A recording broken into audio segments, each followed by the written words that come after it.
This episode is sponsored by the A to Z on Pricing Workbook. And I know right now you're probably like, Nicole, I think we've heard all this like 5 times.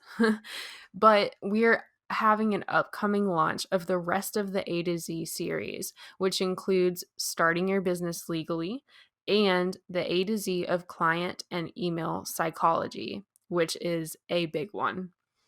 Keep up with these launches by joining our group on Facebook, Profitable Photographers, Marketing, SEO, Websites, and Intro to Business. By the way, you can just type in Profitable Photographers and it'll pop up. Or by exploring and shopping on my website at www.nicolebruce.co. See you guys soon. Thank you for listening to the Mentor Project, where we discuss marketing, SEO, how to go full-time in your business, and so much more. Here's your host, Nicole Bruce. India, thank you so much for joining me today. Hi, thanks for having me. Yeah, so to start off, just tell us a little bit about you and what you specialize in. So I am a photographer and I mostly specialize in like small weddings and elopements, especially like outdoor focus. And yeah, I basically am just outside a lot and it's really fun. But I've been shooting more like couples and maternity, just in like different ways lately. So just kind of like branching out here and there, but mostly elopements. Yeah, so obviously elopements are such a huge part of your work, as anyone can tell if you go on your Instagram or your website. And usually elopements are pretty niched. They're really small, and adventure elopements kind of involve a little more hiking and time with the couple, making it kind of a bigger and more intimate experience. And kind of one thing that I'm seeing is so many people that do elopements are priced so low to where you're kind of wondering how they're making any money off of it. So my question is, did you start priced low or did you kind of start in the boutique style that you are now? So I don't know, like for a long time I felt like I was just trying to figure out like what to even charge for that because when I started shooting elopements, it was still like a very rare thing. Whereas now, like a lot of people are eloping because they're realizing like, wait, this is so much better than having like a big wedding if that like works for their like what they want and their personalities and stuff. So like now I feel like it's a little bit easier because you have more of like a reference to see like, oh, like this is like what other people are charging and paying and things like that, just so you don't feel crazy like for charging like a certain number, I guess. But at the beginning I was like, oh well, like it's way less work, so I'll just like cut my pricing in like by 2/3 or something like that.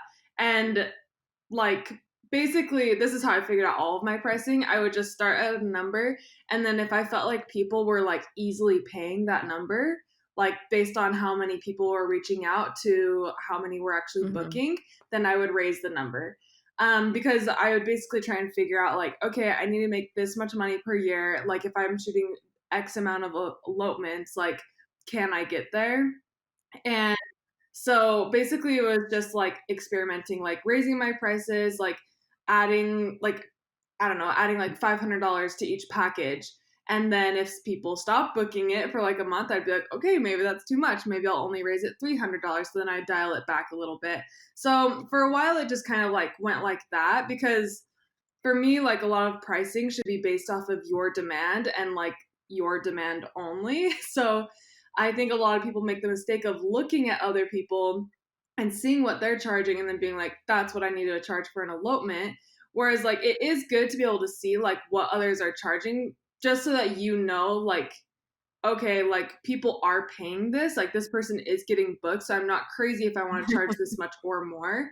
But really, like you should not be basing your pricing off of someone else's worth or their demand because honestly, they probably don't really know what they're doing either. Like there's not like a book someone gives you that's like charge exactly this much for these months. Like otherwise it'd make it so easy. So I think a lot of it is just like being loose with like experimenting and just like being willing to change your pricing like every like couple or few months until you feel like you get to a spot where you're like, yes, like I feel like my pricing like is really comfortable for me and my type of clientele. So that's kind of where I'm at. But it took me about like a year and a half, I feel like, for me to like really dial that in. Yeah, and I think that's something that everyone kind of does is when they're starting out, they kind of just like look at other people that do similar work to them or what they want to do, and they're like, "Oh, okay, this is like $800. Like, let me just charge Yeah, that." um, yeah, and obviously, such a big part of it is figuring out how much you actually need to make to survive. yeah, But that's not really common sense when you're going into business. You kind of just want to get clients. You're kind of just desperate when you start out. But obviously, you need to pay your bills and stuff like that. So that is really important.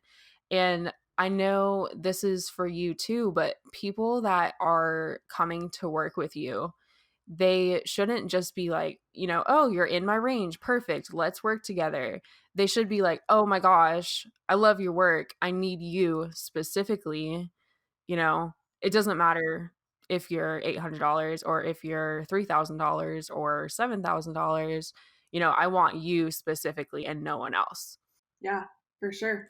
So I know in one of your courses, you had mentioned as far as like moving up your prices. You had kind of been in like, I think it was the $3,000 range. And then one day you kind of added in like a $10,000 package just because. Is Yeah. that kind of how you jumped up into that higher end market? I mean, kind of like with me just like all of a sudden adding a $10,000 package, that was me just being like, I'm just gonna add this and see what happens. And like at the point, like at that time, my top package for like a full wedding day with like a second shooter and engagements and like all of it, like everything that I could possibly offer someone was $6,000. And so then I was just like, you know what? I'm just gonna like add a $10,000 package and just like give more and just see what happens because in my mind charging 6,000 was like crazy a lot. Right. And so yeah, cuz it really is like I don't know, it's kind of scary being like, "Hi, like I know how to work a camera and I think that I'll do a good job. Like give me like thousands of dollars you've worked for." Like it really is like a very hard thing to do because we run our own businesses and like it kind of is hard taking like that much money from people. So like me charging $10,000, I was just like, there's no way anyone will ever book this because like in my mind, I was literally like, I'm not worth that, but it would be cool if that happened. So I just threw it on there, and then within the first month, 4 clients booked it, and I was like, "What? Like, what is happening?" And I just had no idea that anyone would ever like value me at that number or my work. And so that was just like really empowering because like you really never know how much people will pay you until you ask for it. You just have to like kind of give them the opportunity. So like by giving that opportunity, I realized I could adjust my pricing to be a lot higher. And so from then I just kind of like took more dramatic jumps in my pricing so that I could work up towards like 10,000 being like a normal price for people to Mhm. pay. And that probably took like 6 months. And like I probably, if I wouldn't have done that, I would have probably charged that same amount, like the $6,000 as the top package for like another year, because it's really hard for us to put like a number on our worth. But if you give people the opportunity to like say yes to a number, it will happen. But it is really scary. But yeah, that's kind of how that happened with like being able to charge more higher end pricing. So yeah. Yeah, and so if you don't mind me asking, what is your average package right now? A lot of my packages are based on add-ons, so I just do like the a la carte, Mhm. like the yeah, packaging. So people basically just pick and choose exactly what they want, and like with all the add-ons and stuff, it I think it usually comes out to be like 13 or 14,000 without like travel added on. But that's like with engagements and like a second shooter, and then if people add on video, then it's more. But yeah.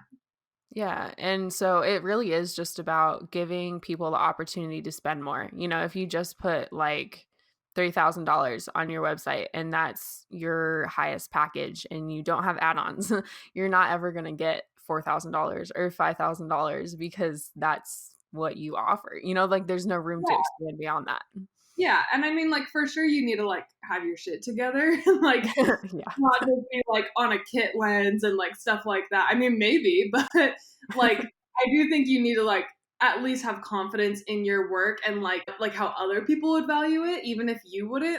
I do think it's important to like not just like expect like you to put a package on and then have all these people booking it, because that would be really discouraging if it didn't happen. But Mhm. yeah, I think a lot of it is just like being confident that like you can go above and beyond for your clients regardless of whatever you're charging. So yeah. Yeah, so how many elopements do you do right now? I know you said you do maternity and you're kind of, changing things up right now too. Yeah, I like feel like I don't even know who I am anymore because I haven't really been shooting this year. And I did that intentionally because I just want to like pull back and like take more time for friends and family and stuff. But in the past, I was shooting like, I remember like the second or third year that I was like really shooting, and it was my first year full time. I shot 72 weddings. Jeez. And yeah, I don't understand. Like now I think about that and I'm like, did I like sleep or what? How did that happen? But Oh.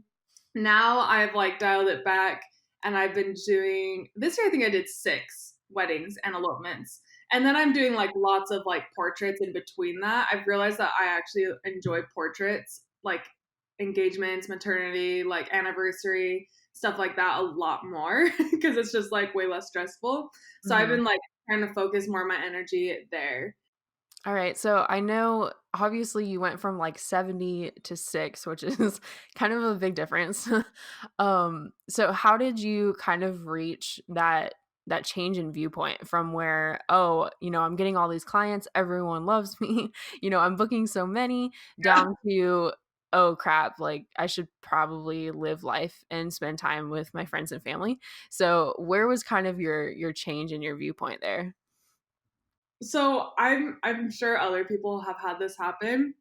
But so that first year that I was like full time, I booked 72 weddings, and I was just like, oh my gosh, like this is like crazy. I'm just gonna keep rolling with it. And like at the time when I was booking, because like the thing with wedding photographers, like you book your life like and your schedule out like a year or like 8 months in advance. And so Yeah. like a year in advance to all those weddings, I was just like, oh, I'm free that day. Yes, yes, yes. And I wasn't really taking into account like all the time that like I would have to spend editing. And I also like should have taken into consideration like, hey, why have 72 like couples hired me? Like, doesn't that mean that my pricing is probably like it's like crazy low, which it was. And I literally just didn't know any better at the time because like back then like there was no like photography community and like community over competition. Like that was not how it was literally at all. And so like I remember one time I asked a photographer like what camera they like, what like brand of camera, like whether it was camera or Nikon, because I was trying to figure out like which camera to get. And they basically like chewed me out and they were like, I can't believe you would even ask this. And like I remember another time I asked someone like the best time to shoot at a specific location, and they also just like ghosted me. Like that was like very normal. Like it was not, people were not helpful towards each other at all. Mhm. But yeah, so I was charging really low, and I was just like, oh, I think I'm making great money. I think I was charging like $1,000 for like engagements, like a bridal shoot and the wedding day, like the full wedding day, which is like, I think I was making $3.90 an hour or something with how much I was shooting and editing. But like once I was living through that summer, I was just like, wow, this is horrible. I can't handle this. Like this is not how it's meant to be. And so then the next year I put like more limitations on what I would take over like the busy season, especially because like most of those weddings fell into summertime. And so I started taking less and charging more. And then again, the next year I was like, wait, I still can't handle this.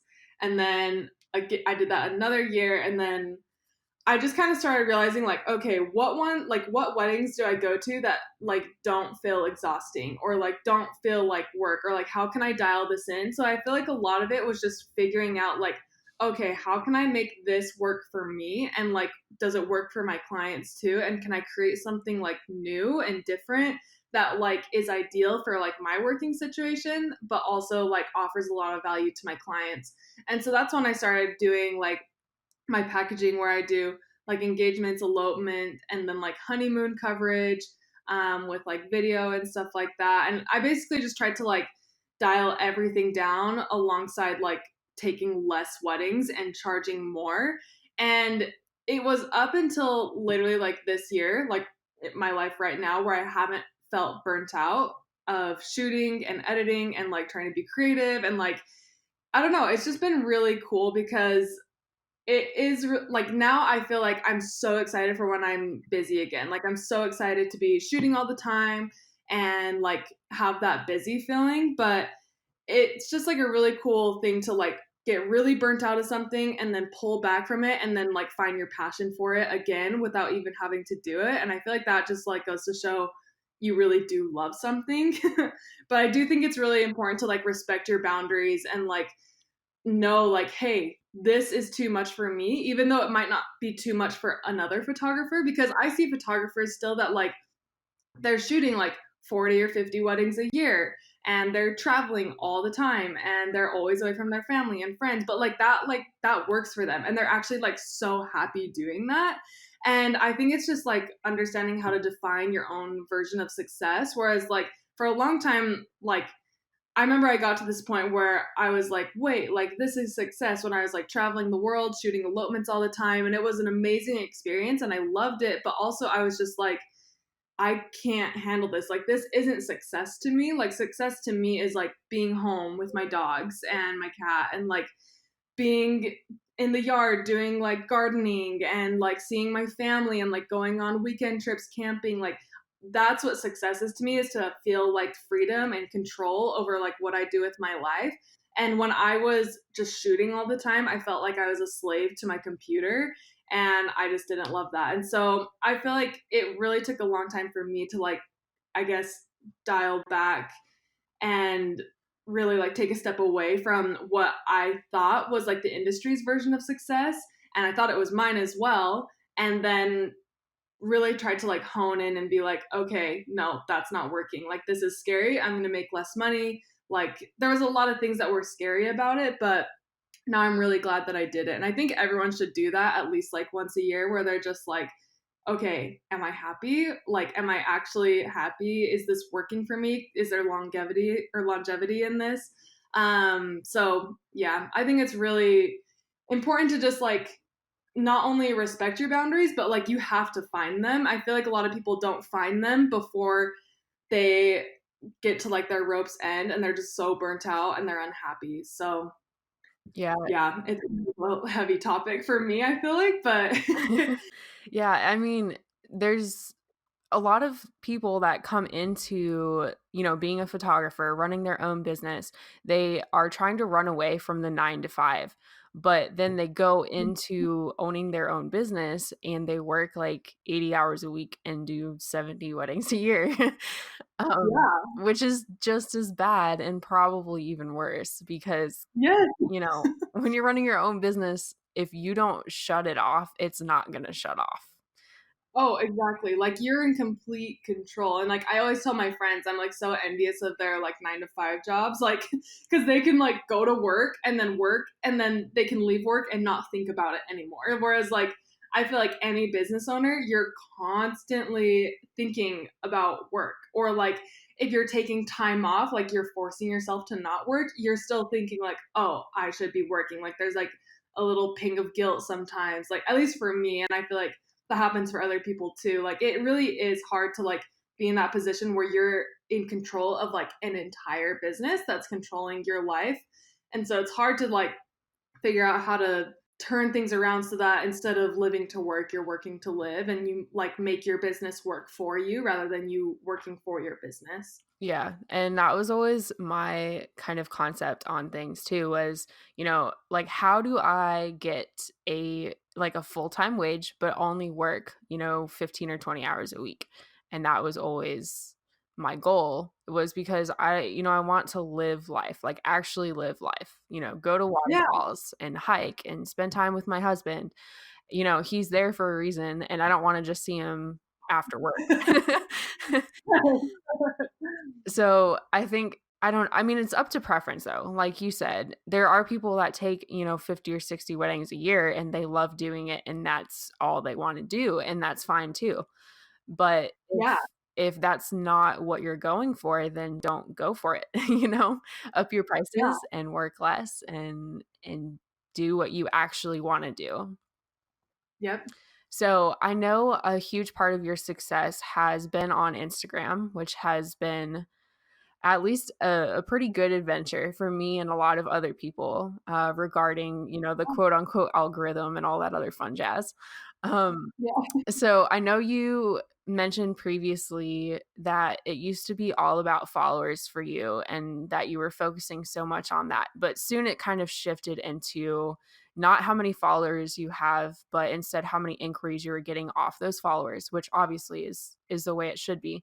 But what is your advice for those who find themselves kind of wrapped up in the follower number?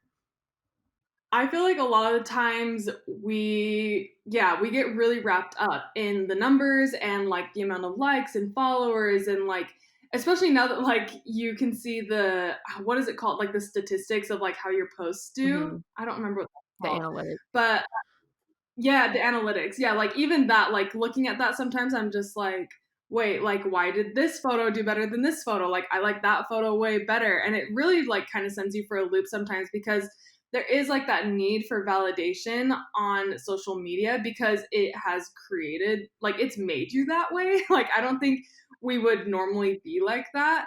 And even if you're like, no, like I don't care about followers or likes or whatever, like at least for me, like it still subconsciously like kind of messes with me sometimes, and it's hard to just like shut that off and be like, you know what, that doesn't matter. And like I had to really just kind of change my train of thought to thinking like, okay, like regardless of how many followers or likes or whatever I'm getting, like I need like 20 clients a year. That's like the number that I need. It whether I have like 500 followers or 500,000 followers. Like, I just need those 20 people to see me and connect with my work and feel a connection to like what I can create for them. And that's really all that matters. And so for me, it was that really helped me be like, you know what? Like if one photo gets less likes than the other, or if I feel like no one really cares about my work compared to like maybe another photographer's work that gets like way more likes or whatever, it's like it doesn't matter. Like as long as I'm like connecting and like being open to those 20 couples per year, that's all that matters because that's what I need for my business and that's why I'm even on Instagram. Like if I didn't have my business on Instagram, I wouldn't be doing it.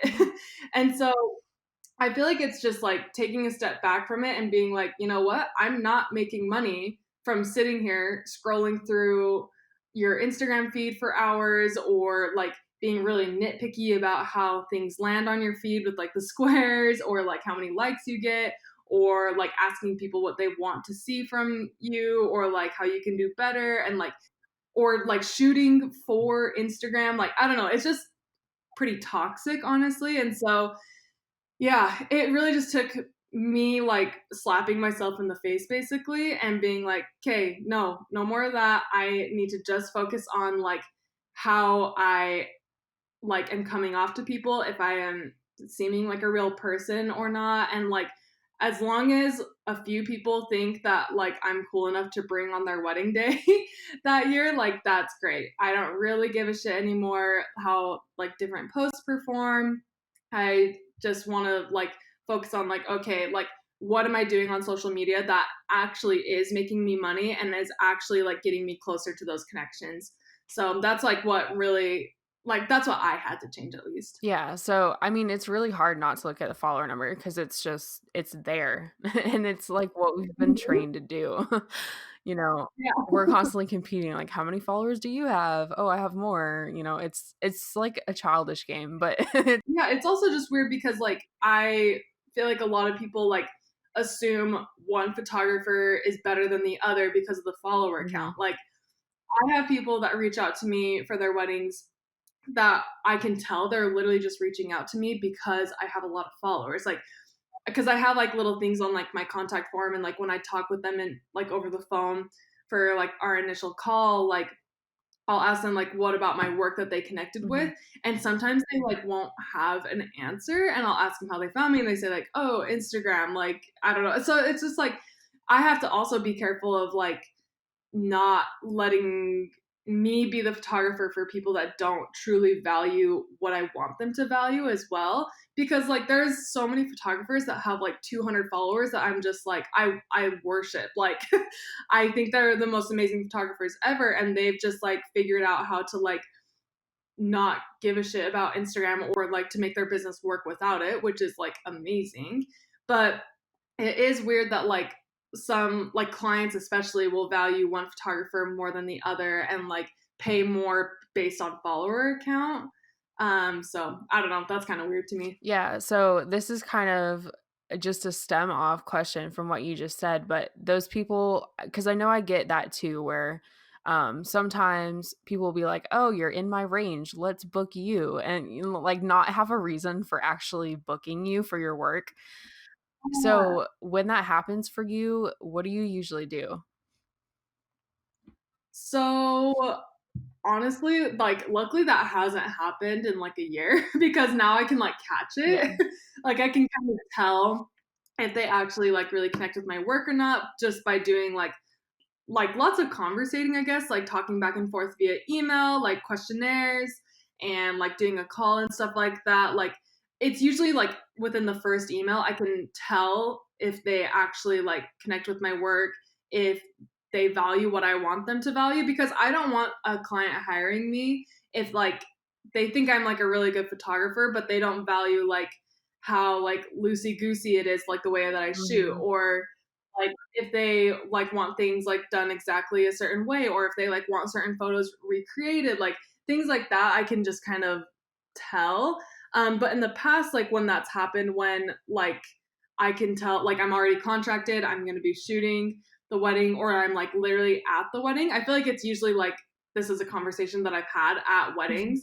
um where I can tell like the bride is really stressed out about like multiple things, but also photos. Like they want it to be like really perfect. And I have just pulled the brides, like the couples aside, and just been like, hey, like this is your day. And we are going to just document it exactly how it is. It doesn't need to be a picture perfect thing, because guess what? Like things go wrong on every single wedding day. And like it's this is your wedding day. It's not Pinterest wedding day or an Instagram wedding day or like anything like that. Because I have like a lot of my clients are photographers, and so I feel like they have like this idea in their mind of like, oh, I'm a photographer. I need like the pictures to be absolutely perfect, and like they want to. I want them to be like this, and like I think people have like a certain thing envisioned, and then I just have to kind of like talk them down from like that ledge of like wanting things to be like picture perfect and like go according to plan, and just like letting them like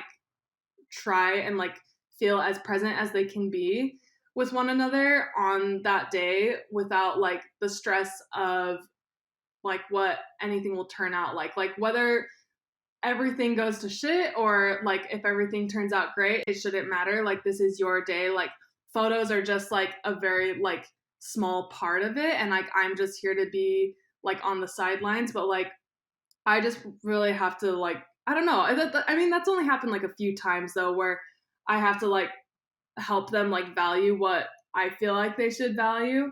And I've always felt like after I talk to them, they enjoy the day much more, and they are like, no, you're right. Like it's really easy for brides to stress out, especially if like their parents are there and guests and things like that. Because I feel like guests really stress people out Yeah. sometimes. But yeah, I don't know if that even answers your question, but basically just like helping them value what will make them the happiest on that day. Yeah. Yeah, and I think that's something, especially with photographers, we get so excited that we get client inquiries, but honestly, if they're inquiring and they're like their note on the contact form is just like having a wedding in Alabama, 100 people, like just really dry. Yeah, do offer Yeah, discounts. or like they're like, "Oh, I have this list and I need all the photos on this list." Um, Yeah. and that's not you, obviously. It's okay to say no sometimes, is my point. It's also okay to like have those conversations with them and educate them like, hey, like I know you sent me a list, but like this is why I don't really follow lists, and then like literally just like give them the reasons, because a lot of like I've had a lot of clients that are like some of my favorite clients ever. Like I made some of my best work with them. We like really trusted each other, and like we had a really good time, and they were just amazing.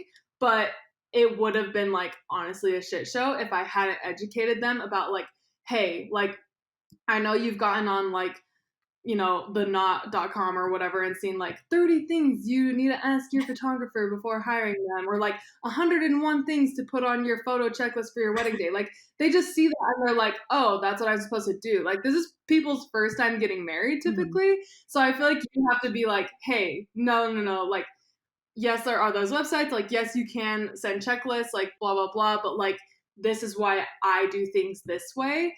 And then usually those clients are like, oh, wait, that like makes so much more sense. And like, yes, let's just do it your way. But if there are people that are like, no, like I want these 101 checklist things like shot on my wedding day, then I'm just like, okay, like I'm not your photographer. Someone else will do a better job. mhm. So, yeah, I feel like a lot of it is just like educating clients and being like, hey, no, no, no, like you don't actually have to be like that about this. Like it can be so much more chill or laid back, and just kind of make it work for however you work to be able to get like the best photos that you possibly can. Yeah, and I think that's also another thing is a lot of people are scared to actually be themselves when they're photographing.